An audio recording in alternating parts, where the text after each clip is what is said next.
저희가 사사기 9장에 왔습니다. 사사기 9장은 좀 지루한 본문입니다. 아비멜렉의 일생을 기록하고 있는데요. 사사기 전체 가운데에서 57절이나 되는 긴 장입니다.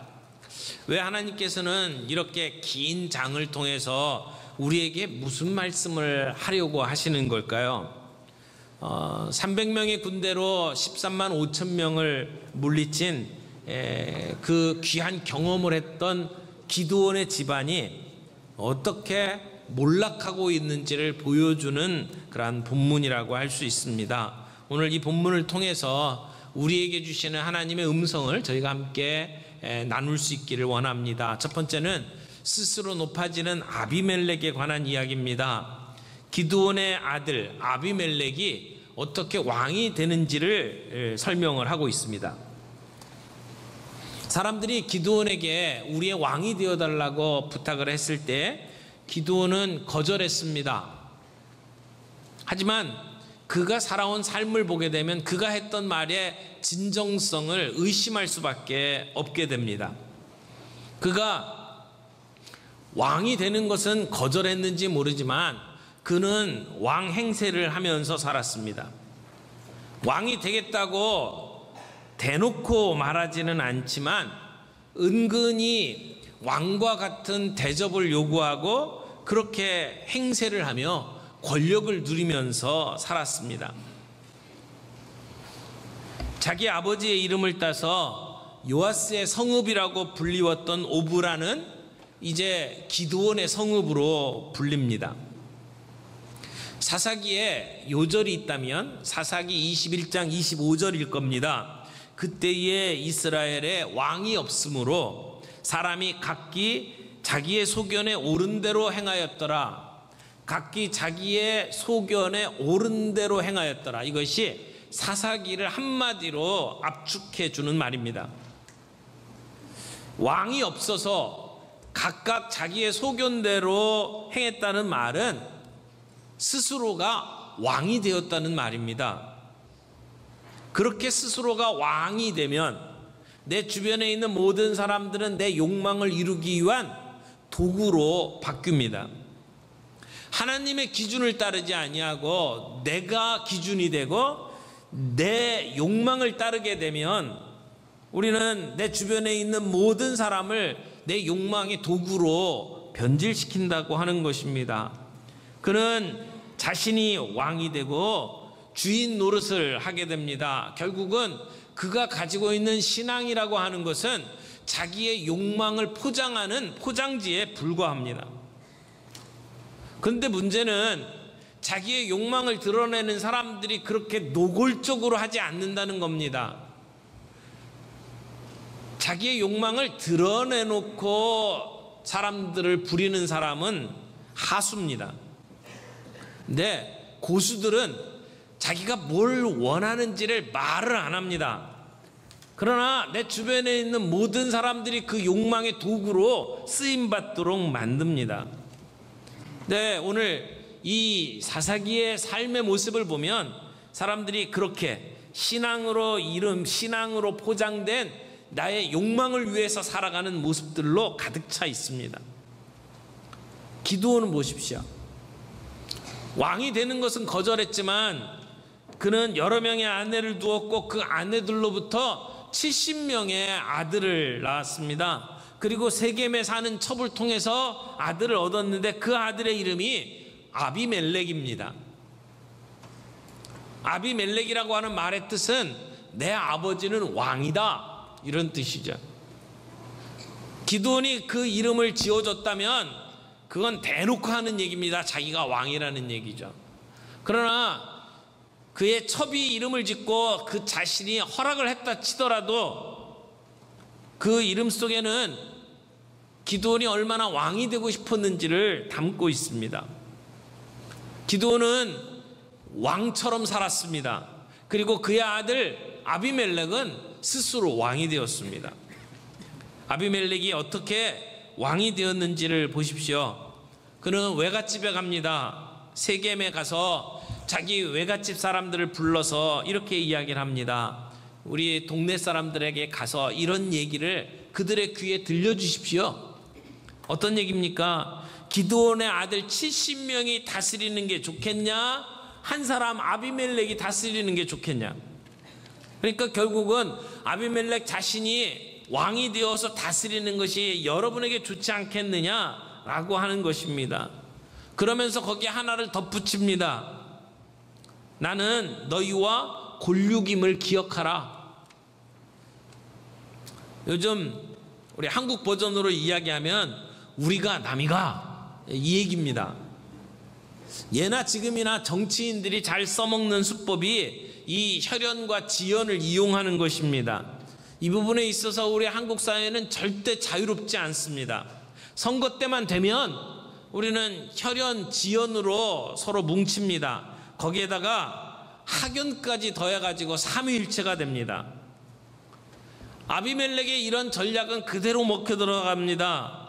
세겜 사람들에게 70명이 통치하는 나라가 좋으냐, 한 사람이 통치하는 나라가 좋으냐, 우리는 한 골육임을 기억하라. 그래서 그 외가 사람들이 동네방네 돌아다니면서 그 얘기를 전하는 겁니다. 아마 이 아비멜렉은 자기 동네 사람들에게 별별 공약을 다 했을지도 모릅니다. 도로를 확충해 주겠다, 뭐 공장을 건설해 주겠다, 세겜을 직할시로 만들어 주겠다, 아마 그런 이야기들도 내걸었을지 모릅니다. 아비멜렉이 왕이 되기 위해서 사용했던 것이 바로 지역감정입니다. 그는 세겜 출신입니다. 그 외가가 세겜에 살고 있습니다. 그래서 그 외가 사람들을 사용해서 그런 지역감정을 이용하고 그것을 통해서 왕이 됩니다. 여러분, 학연이나 지연이나 혈연을 우선시하는 사회는 반드시 망합니다. 지금 아비멜렉이 이 사람들에게 무엇을 기억하도록 만들었는지를 보십시오. 우리가 9장을 지금 보고 있습니다만 8장 마지막 부분을 좀 다시 보죠. 8장 33절, 34절입니다. 8장 33절에 보면 기드온이 이미 죽음에 이스라엘 자손이 돌아서서 바알들을 따라가 음행하였으며 또 바알 브릿을 자기들의 신으로 삼고, 34절입니다. 이스라엘 자손이 주위의 모든 원수들의 손에서 자기들을 건져내신 여호와 자기들의 하나님을 기억하지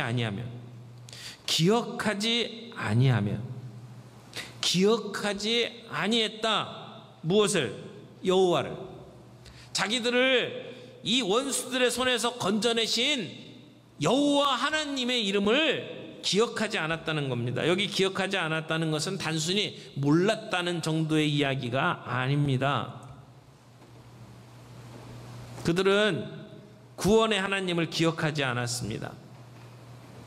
근데 오늘 본문에 보니까 지금 아비멜렉이 기억해야 될 것은 기억하지 못하고 기억하지 않아도 될 것을 강조합니다. 나는 너희의 골육임을 뭐하라? 기억하라. 2절에 나오는 말씀입니다. 세겜 사람들이 이런 기억을 통해서 우리가 한 골육이라고 하는 사실을 깨닫도록 지금 선동을 하고 있는 겁니다. 아비멜렉과 세겜 사람들이 왕을 세우기 위해서 기억하는 것이 혈육관계라고 하는 사실입니다. 인간적인 관계를 중요하게 여깁니다. 여기에 하나님의 구원은 관심이 없습니다. 하나님의 언약은 기억하지 않습니다. 우리를 구원하신 하나님의 능력은 기억하지 않습니다. 대신에 바알이 주는 은혜를 기억하고, 그리고 우리가 한 골육이라고 하는 지역 감정을 강조하는 겁니다. 여러분, 우리 그리스도인들이 무엇을 기억하면서 살아야 합니까? 우리 가운데 역사하신 하나님의 은혜를 기억하는 것이 우리의 본분 아닐까요? 하나님의 은혜의 연속성상에 오늘 우리가 살아갑니다. 그래서 하나님이 우리를 구원하신 일, 하나님이 우리를 통해서 일하시는 일, 하나님이 우리 안에 베푸신 하나님의 은혜를 기억하는 일, 그런데 오늘 우리는 기억해야 될 것을 기억하지 못하고 세상적인 욕망의 자리를 기억하고 있지 않느냐는 것입니다. 물질과 권력과 힘, 지위, 이런 것들을 성취하기 위해서 비열한 수단을 사용하고 있지 않은지 우리는 한번 우리의 모습을 돌이켜 봐야 합니다. 여러분, 여룻바알의 아들, 첩의 아들이 바알브릿의 신전에서 얻은 정치 자금을 가지고 용병을 사서 파괴된 바알 제단에 바위에 가가지고 그 형제 69명을 처형을 하고 있는 겁니다. 이렇게 왕이 된 아비멜렉. 그 아비멜렉을 비판하기 위해서 요담이 전해주는 이야기가 있습니다. 그것이 요담의 가시나무 이야기입니다. 요담은 7절에서 15절 사이에 이 아비멜렉이 왕이 된 상황을 나무들의 우화를 통해서 비판합니다. 그래서 도망쳐서 세겜으로 간 이 요담이 그리심산 위에서 세겜 사람들에게 큰 소리로 외칩니다. 세겜 사람들아, 내 말 좀 들어봐라.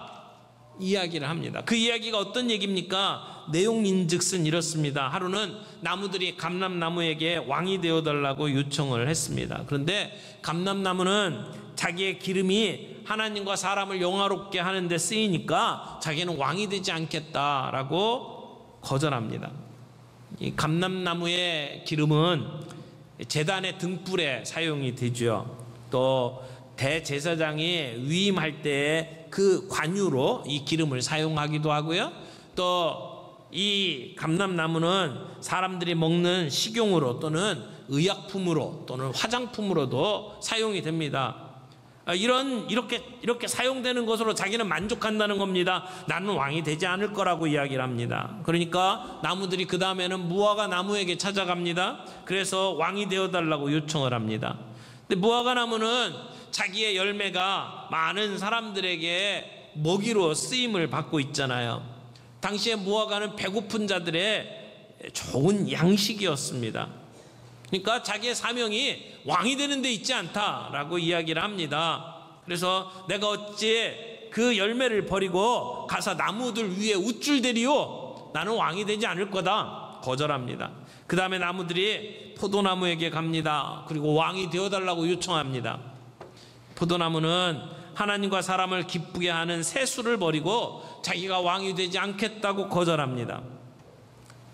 포도나무는 중동 지역에서 좋은 음료를 만들어내는 일을 합니다. 잔치집에 흥을 돋구는데 이만한 게 없습니다. 자, 감람나무도 무화과나무도 포도나무도 자기 있어야 될 자리를 알았습니다. 나무의 왕이 되겠다고 말하지 않았습니다. 그래서 나무들의 요청을 거절합니다. 그래서 결국 나무들은 가시나무에게 가서 왕이 되어달라고 부탁을 하죠. 근데 가시나무는 달랐습니다. 부탁받은 가시나무는 자기를 왕으로 삼으려면 자기 그늘에 와서 피해야 된다고 이야기를 합니다. 너희들은 와서 내 그늘에 피하라. 여러분, 얼마나 웃기는 이야기입니까?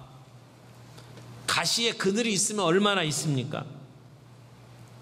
가까이 가면 갈수록 찔리게 될 겁니다.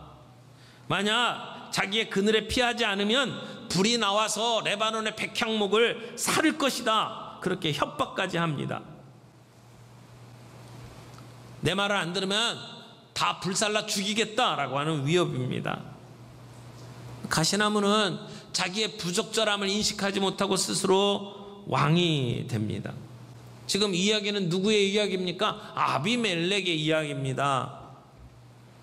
요담은 이 이야기를 통해서 왕이 되지 말아야 될 아비멜렉이 왕이 되었고, 그리고 그 아비멜렉과 함께 왕으로 세우는 일에 쓰임받았던 세겜 사람들을 향해서 지금 저주를 퍼붓고 있는 겁니다. 그러면 요담은 잘했나요? 요담도 문제가 있습니다. 17절 말씀 좀 볼까요? 17절에 요담이 이렇게 이야기를 합니다. 우리 아버지가 전에 죽음을 무릅쓰고 너희를 위하여 싸워 미디안의 손에서 너희를 건져냈거늘. 요담은 자기 아버지 기드온이 미디안의 손에서 세겜 사람들을 건져냈다고 이야기를 합니다. 그것도 죽음을 무릅쓰고 그렇게 했다고 이야기를 합니다. 정말 그럴까요? 정말 기드온이 죽음을 무릅쓰고 미디안 사람들과 싸워서 세겜 사람들을 구해냈나요? 기드온이 한 일은 왔던 사람 되돌려 보내는 일이었습니다. 300명 추려서 그들과 함께 전쟁에 나가긴 했습니다. 근데 한 일이 뭡니까? 음향 효과, 조명 효과만 더했잖아요. 진짜 싸움은 누가 했습니까? 하나님이 하셨잖아요. 이 전쟁의 승리는 하나님의 승리였습니다. 기드온의 승리가 아닙니다. 근데도 이 아들은 뭐라고 이야기해? 우리 아버지가 목숨 걸고 너희들을 지켜줬지 않냐?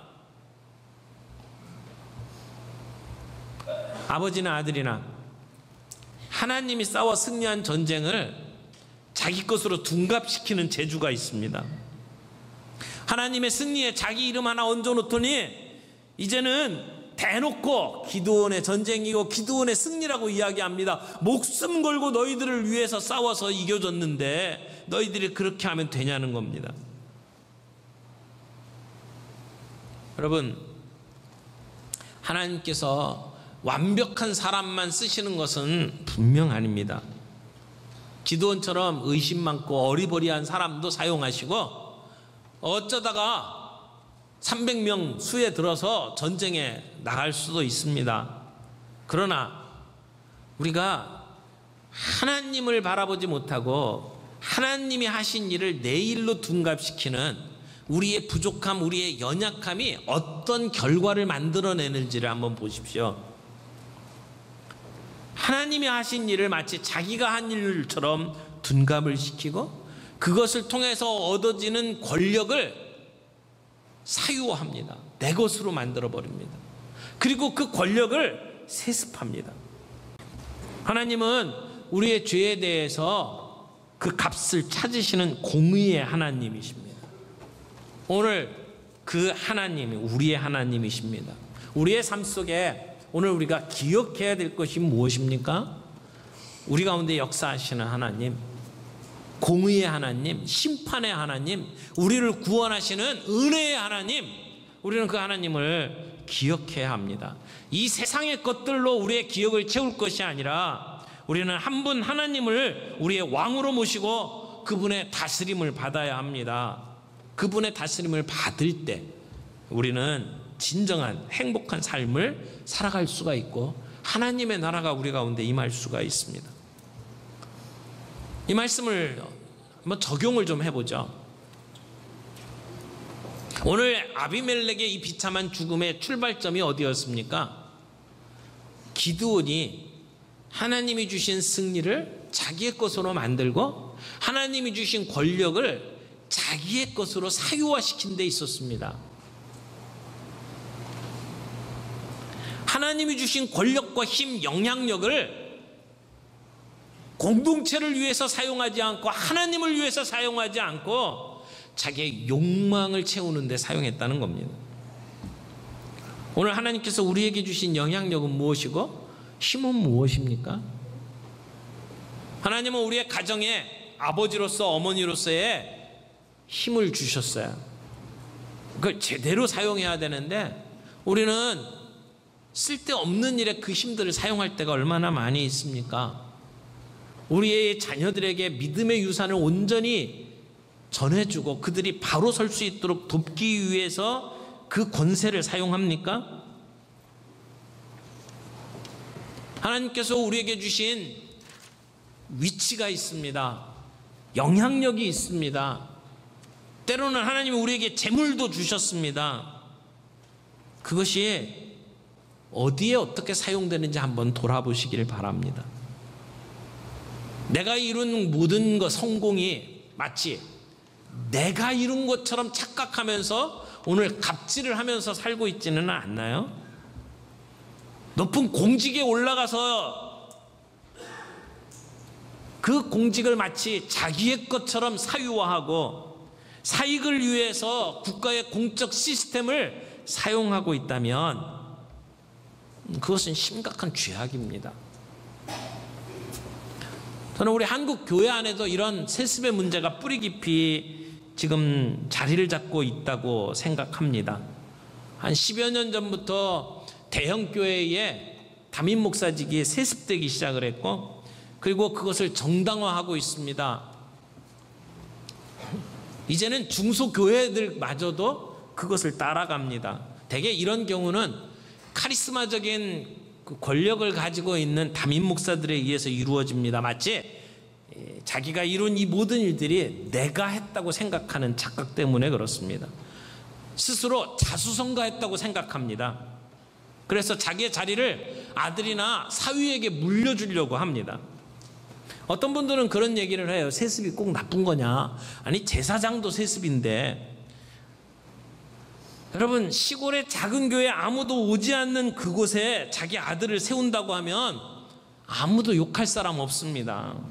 그러나 귀족화된 목사직을 아들이나 사위에게 물려주는 경우는 분명 죄악입니다. 어떤 사람은 그런 얘기를 해요. 교회가 그리스도로 넘어가서는 철학이 되었고, 로마로 건너가서는 제도가 되었고, 유럽으로 건너갔을 때에는 문화가 되었다. 그런데 그 교회가 미국에 건너가서는 비즈니스가 되었다. 이런 이야기를 한 사람이 있습니다. 근데 한국에 들어와서 교회는 재벌이 되고 권력이 된 경우들이 너무 많습니다. 그만큼 교회의 권력이 사유화되고 자기의 이익을 위해서 도가 지나치게 움직여지고 있는 모습을 봅니다. 그럼에도 불구하고 죄를 죄라고 하지 못하는 모습들을 봅니다.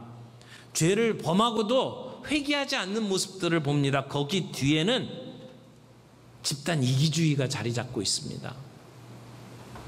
오늘 한국교회가 예는 예, 아니오는 아니오라고 이야기를 할 수 있어야 되는데, 오늘 한국교회는 그만큼 분별력을 잃어버렸고 자정 능력을 상실했다고 생각을 합니다.